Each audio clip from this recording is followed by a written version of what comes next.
Allez, les audiences d'hier soir avec vous, Romain. Et plus de 6 millions pour TF1 et cette famille formidable. 6 100 000 pour la deuxième soirée, effectivement, sur la Une. 25,2% du public, la Une qui est largement leader. Et c'est tout de même 300 000 téléspectateurs de plus que pour le premier numéro donc, de cette 11e saison qui était diffusée la semaine dernière. La deuxième place, c'est pour France 2 hier soir avec la série Castle. Plus de 4 millions de téléspectateurs sur la soirée, 16,4% avec un premier épisode à plus de 5 100 000.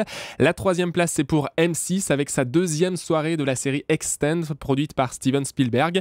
2,6 millions sur la soirée, 10,4%. C'est nettement moins que pour le lancement de la semaine dernière où on était à 3,5 millions sur la soirée. Donc vous avez vu pratiquement 900 000 personnes qui sont parties d'une semaine à l'autre. Au pied du podium, on retrouve France 3 hier soir avec l'ombre d'un doute, Franck Ferrand qui s'intéressait à Napoléon. Eh bien c'est un peu la bérésina pour la 3 hier. 1 900 000 téléspectateurs seulement, 7,8% du public. C'est le plus petit score pour le magazine L'ombre d'un doute. Il faut dire qu'avant il était diffusé le mercredi soir et que là il se retrouve le lundi soir. Casse compliqué pour la 3, on le sait chaque semaine. Effectivement. Et du côté de la TNT, eh bien une seule chaîne dépasse le million de téléspectateurs. C'est avec du cinéma D8.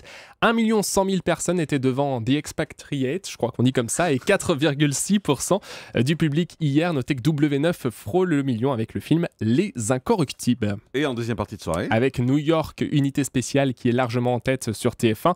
21,7% du public et 2 200 000 téléspectateurs. Et puis Jean-Marc, on attendait le premier score d'Anne-Sophie Lapix hier soir qui était la tête du magazine Mots Croisés sur France 2. Eh bien, c'est un petit score pour le magazine. Il faut dire que les gens ne sont pas spécialement intéressés par la politique en ce moment. 8% du public seulement et 755 000 personnes en deuxième partie de soirée sur France 2. Voilà, plus de 9 millions de téléspectateurs en revanche pour Nico Saliagas et Nicolas Canteloup pour le retour de Nicolas Canteloup. Donc c'est un vrai carton, j'ai le score à l'instant. Et à noter que TF1 est très fort hier, en particulier en Access, avec plus de 4 millions pour Money Drop. Oui, 4 300 000 personnes effectivement devant le jeu de TF1, 22,3% du public. France 3 également très forte hier, avec pratiquement 3 200 000 personnes pour le 19-20. Et puis surtout Jean-Marc, c'est un record de la saison pour C'est à vous, hier avec Anne-Elisabeth Lemoine.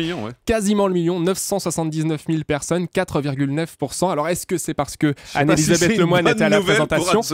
Peut-être peut-on expliquer ce chiffre avec la présence d'Éric Zemmour qui évidemment peut attirer du monde hier après ce qui s'était passé samedi soir sur France 2. Effectivement, en tout cas voilà, c'est une coïncidence. On manquera pas de suivre les résultats bien évidemment de C'est à vous comme on le fait pour toutes les autres émissions. Et à noter que vous étiez jusqu'à 800 000 hier soir téléspectateurs pour regarder Crime. C'est notre record de la saison. Donc merci pour votre fidélité sur Énergie 12 pour ce beau score dont on est très fiers dans un...